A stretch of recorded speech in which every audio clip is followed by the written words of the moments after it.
ఈ మధ్య బంగారం ధరలు బాగా పెరిగాయి. దాంతో ఇంకా పెరుగుతుందని చాలామంది గోల్డ్ కొన్నారు. కానీ సడన్గా ధరలు పడిపోయాయి. అలా ఎందుకు అంటే గోల్డ్ అంటేనే అంత తరచూ కరెక్షన్స్ వస్తూనే ఉంటాయి.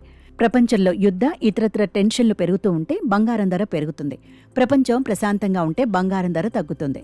ఈ అంచనాలతో మనం మున్ముందు ధరలు పెరుగుతాయా తగ్గుతాయా అనేది ఊహించుకోవచ్చు. అయితే ఈ రోజుల్లో భూమిలో దొరికే బంగారం దాదాపు లేదు కాబట్టి డిమాండ్ తగ్గదు. బంగారం ధరలు దీర్ఘకాలంలో పెరిగే అవకాశాలే ఎక్కువ. మన దేశంలో చాలామంది బంగారంలో పెట్టుబడి పెట్టడం కంటే నగల రూపంలో కొనుక్కుంటారు. అలా నగలు కొనుక్కొని ధరిస్తే ఆనందం లభిస్తుంది. కాబట్టి కొనుక్కోవడం మంచిదే.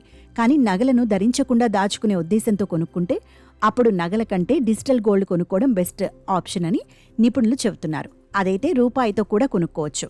ఎలాగో తెలుసుకుందాం. సిటీలు, పట్టణాల్లో చాలామంది డిజిటల్ గోల్డ్ కొనుక్కుంటున్నారు. ఒకప్పుడు ఇలా కొనాలంటే చాలా సవాళ్లుండేవి. ఇప్పుడు రకరకాల యాప్స్ వచ్చేశాయి. దాంతో ఈజీగా కొనేందుకు వీలు కలుగుతుంది. మనం ఏ ఉంగరమో కొనాలంటే 30,000 అవుతుంది. గోల్డ్ చైన్ కొనాలంటే ₹1,00,000 సరిపోవట్లేదు. కానీ డిజిటల్ గోల్డ్ మాత్రం రూపాయి, ₹10 ఇలా చిన్న మొత్తాల్లో కొనుక్కునే వీలు ఉంటుంది. అంతేకాదు తరచూ కొద్దిగా కొనుక్కుంటూ ఉండొచ్చు. డిజిటల్ గోల్డ్లో పెట్టుబడి పెట్టే ముందు కొన్ని కీలకమైన విషయాలు మనం తెలుసుకోవాలి. డిజిటల్ గోల్డ్ అనేది 24 క్యారెట్ల ప్యూర్ గోల్డ్. నగలకైతే 22 క్యారెట్లు, 18 క్యారెట్ల వంటి గోల్డ్ ఉపయోగపడుతుంది. డిజిటల్ గోల్డ్కి ఆ బంగారం అవసరం లేదు. ప్యూర్ గోల్డే ఉపయోగపడుతుంది. ఇందులో పెట్టుబడి పెడితే మన చేతికి బంగారం ఇవ్వరు. ఇది నగల రూపంలో ఉండదు. కాబట్టే దీనికి తయారీ ఖర్చులు, ఇతరత్ర వృధా ఖర్చులు ఉండవు.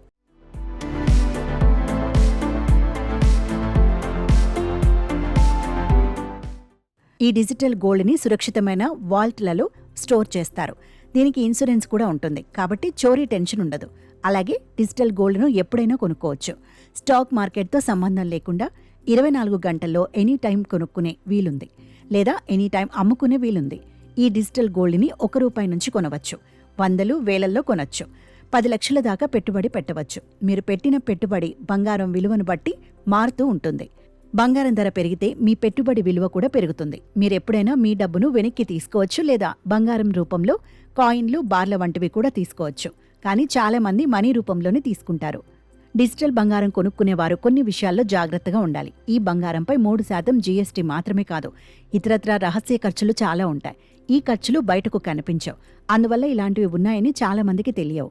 ఇవి మీకు వచ్చే పెట్టుబడి లాభంలో కొంత ఖర్చు రూపంలో తగ్గించేస్తాయి. అలాగే మీకు లాభం రాకుండా నష్టం వస్తూ ఉంటే అప్పుడు కూడా ఈ రహస్య ఖర్చులు మరింత భారమవుతాయి. అందువల్ల డిజిటల్ గోల్డ్లో పెట్టుబడి పెట్టేవారు మొత్తం ఛార్జీల పూర్తి వివరాలు తెలుసుకోవాలి. మీరు ఒకేసారి లక్షల్లో పెట్టుబడి పెట్టలేకపోవచ్చు. అలాంటి సందర్భంలో సిస్టమాటిక్ ఇన్వెస్ట్మెంట్ ప్లాన్ రూపంలో పెట్టుబడి పెట్టవచ్చు. నెల కొంత స్థిరమైన మొత్తాన్ని పొదుపు చేస్తూ వెళ్లవచ్చు. లేదా వారానికోసారి, 3 నెలలకోసారి చొప్పున కూడా ఇన్వెస్ట్ చేసుకోవచ్చు.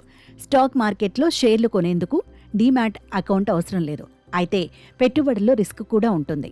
మార్కెట్ ఎప్పుడు ఎలా ఉంటుందో తెలియదు. ఈ సమాచారం కేవలం ఒక అవగాహన కోసం మాత్రమే.